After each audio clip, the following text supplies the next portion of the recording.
marks. Rick? Yeah, he's had a bit of an adventure today, and once again, barely in the window, and I'm not totally sure they can go the distance from this point out.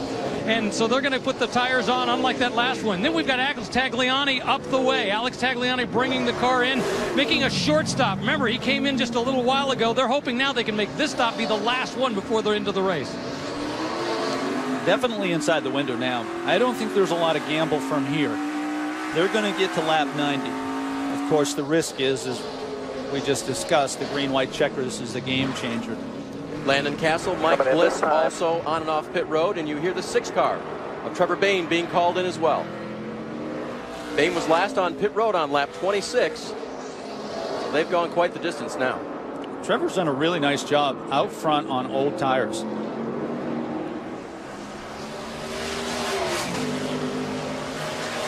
There's Sam Hornish, Vince. Well, they replaced some valve train pieces in that 54 car just to try to get Sam back out and turn some laps. You see the dejected look of Sam inside the cockpit as he sits in his pit box. Not sure if now they're having a further issue if they're waiting to give him the signal to go out. The car was sputtering a bit as it came out, so maybe not done with the problems of the 54. Rick? Boy, a lot of strategy right now. The question is, can you go the distance having come in? He's had a number of issues through the course of this race, Trevor Bayne. At one point they said the engine was sputtering, but that went away. From that point on, the engine's been running relatively smoothly. So now it's just a matter of coming around, making a relatively slow 4-tire stop, and then getting back out there. Meanwhile, you got Chase Elliott just ahead of him, who is coming in as well. They're just fueling him and sending him back out. Less time on pit road for Chase Elliott in that case, and he comes out ahead of Bayne. Yeah, and we're seeing a real variety of strategy here. Some teams electing not to take tires at all to get track position. Some are getting 4 tires, which is going to certainly will reward them if we get a restart and get everybody together again. This is how the lead look. Brendan Gaughan, who pitted earlier on lap 41, and the 7 of Regan Smith, who was on pit road on lap 52 with a lot of other cars.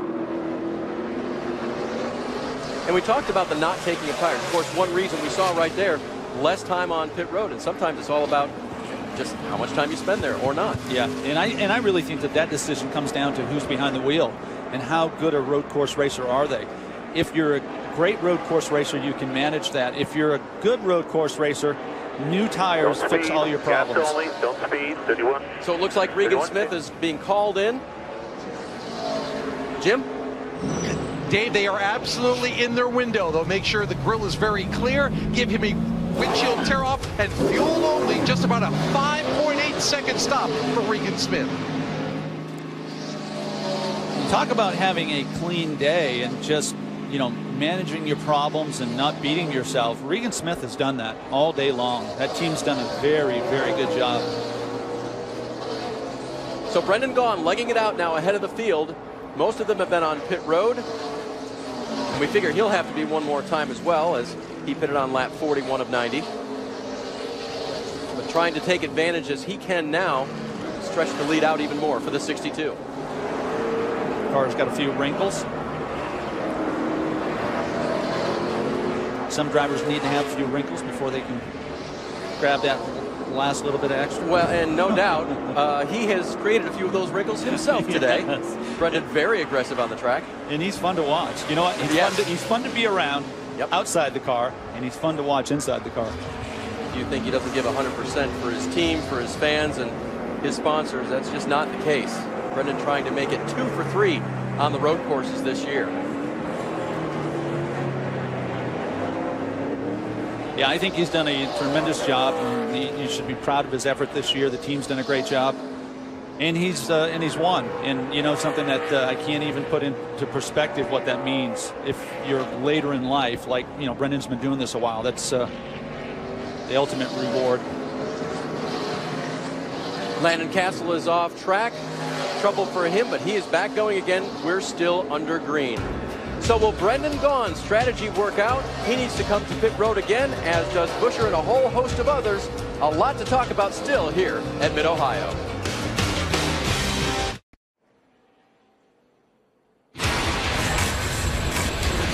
The Nationwide Children's Hospital 200 is brought to you by Nationwide Insurance. Nationwide is on your side. 90 laps is the scheduled distance here at Mid-Ohio. 65 have been completed by the leader. And there's a few guys who are going to be mighty close on fuel. They decide not to pit again. We're pretty confident Brendan Gaughan's going to have to, but there's guys behind him that pitted on lap 52 that may or may not roll the dice to the end of this race.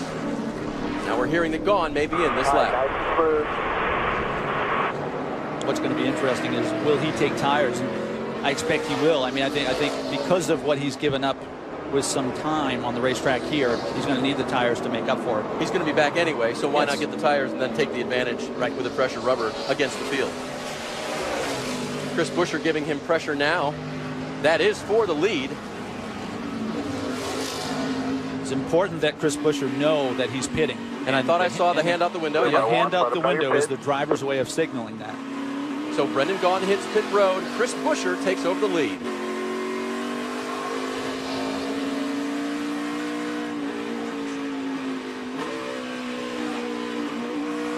Let's go to Jim Noble, who's covering Brendan Gaughan. Well, Dave, there are two reasons why Brendan Gaughan stayed out that long. One, Shane Wilson wants to get as much fuel in the car as late as he can, so he has more fuel than anybody else at the end of this race thinking about extra laps. Two, they wanted Brendan to get his rhythm back after all those spins. He will get more tires that will make a track bar adjustment, clean up everything, and Brendan Gaughan is down and away. It's really good information, Jim. That, you know, it kind of paints the picture of how many different strategies there are. This type of racing. Yeah, and given that there's strategy and numbers and racing, Ricky, let's get back to that in a moment. Vince, you got something on the 60?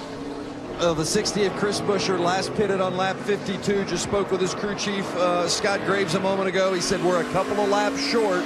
If we get a yellow, we should be okay. But certainly we're a couple of laps short. We'll wait till the very end to have to pit if necessary. That's good. That's good, Vince.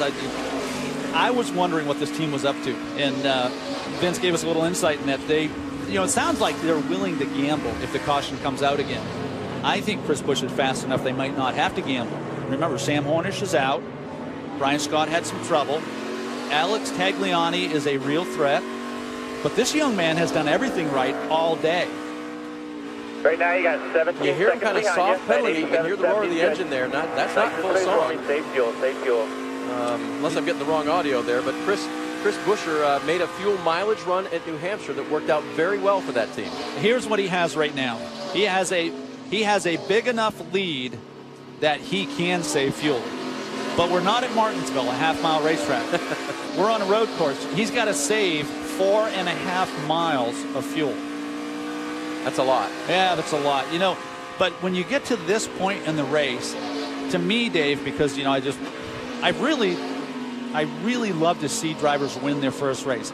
So we're in the 6th or 7th inning of this race, and it's kind of like watching your team and your favorite team's pitcher throw a no-hitter. You don't want to say anything, right? You don't want to jinx it, but Chris Buescher could be headed for his first win. That's exciting. Little sheet metal contact between the 2 and the 22 last time they were together. Brian Scott now runs in the 5th position. Alex Tagliani in the 22. And Elliott Sadler underneath the laps down car of James Buescher right now. Brian Scott's 25 seconds behind the leader. Alex Tagliani filling his mirror. There's an urgency now for these two. I mean, it's really not about saving fuel. I wouldn't think. They got enough to get to the end. Empty the tank. And where they catch lap traffic now, Ricky, an important factor on where they finish in this race. I wasn't a big fan of this when I was a driver, Dave, but I sure do enjoy watching road racing now. It's got so much flavor. There's just so many ingredients to it. They're coming up on Tommy Dreese. We saw him in the tire barrier earlier off turn 9. Back up to speed in that 93 car, but Brian Scott trying to make his way by. Again, Brian running in the 5th position. Scott, by the way, has led the most laps today, 37 in all for the driver of the 2 car. There is your leader. Can he save enough gas? Can he defeat the field behind him on strategy? Or will the others run him down? It's really interesting up front. Another driver on exactly the same lap strategy is the 2nd place running car of Jeff Green in the 14. Would that be an interesting story on the day? So your top three all pitted on lap 52. We'll see if they've got the fuel to make it last here at Mid-Ohio.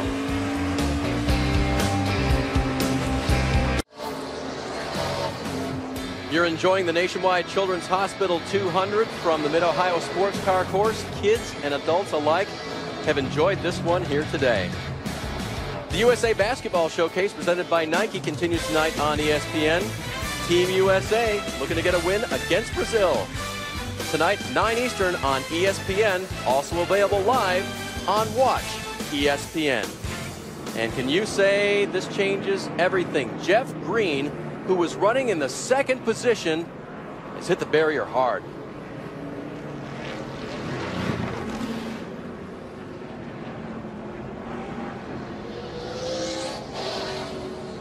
Wow. Yeah, that has the sign of like a throttle sicking, or because he carried the speed straight. When you see the front tires lock up, it's like your last option. Turn 5 right there, coming up on the left-hander for Jeff. Yeah, so it's either the right front goes down or throttle gets hung up. So Jeff by himself. We had heard that they were going to be about 5 laps short on fuel. You can see the skid marks of Jeff heading into the barrier right there, going straight off. Yeah, and he locks him up early enough that he was in trouble. He was in trouble the moment he got off the gas, or the gas didn't release the accelerator. You see the great use of recycling tires there to cushion the blow for these cars on these road courses. The fans happy that Jeff got out okay after that one. He was doing a great job. He really was. And the strategy wasn't bad, but 5 laps short compared to 2 laps short, which we heard on Chris Buescher, that was going to be a little bit tough. Yes. Chris Buescher was in total conservation mode. He was running a 1.5 seconds slower than Alex Tagliani. And this erases the 23-second lead he had over the guys behind him. Yeah. So it gives him some fuel mileage. He's going to capitalize on that. That helps his cause. But now we got to see how fast he really is. And Vince, you got any insight for us?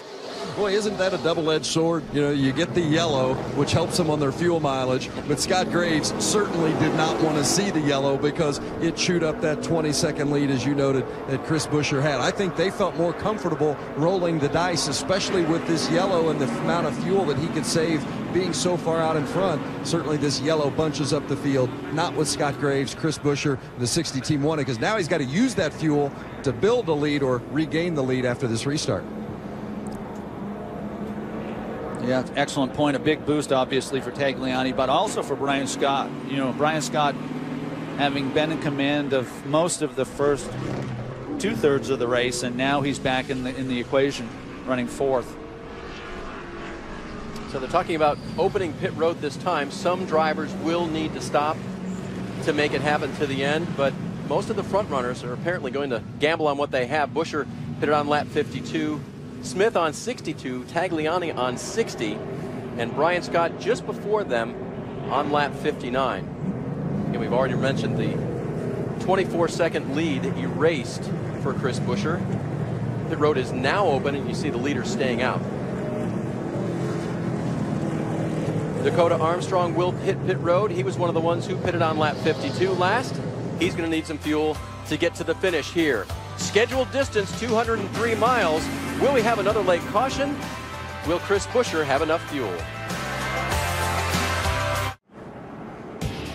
The Nationwide Children's Hospital 200 has been a great race so far, and a lot of drama yet to be played out to the end here today.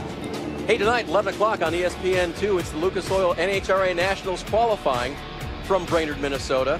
And then tomorrow night, 9 p.m. on ESPN2, you got the finals. Great road course there, but an even better drag strip. Sunday, the Pure Michigan 400 for the Sprint Cup Series, noon on ESPN. And for us, next week, the Nationwide Series at the Bristol Motor Speedway. It's a 7 p.m. primetime race on ESPN Friday night. Let's go to Jim with the crew chief of the 7. Ryan Pemberton is that man. You guys just picked up 20 seconds because of that caution. How do you feel about your chances right now? Well, I mean, better. We need these cautions. It still could come down to a few mileage race with extended play. But feel good about everything.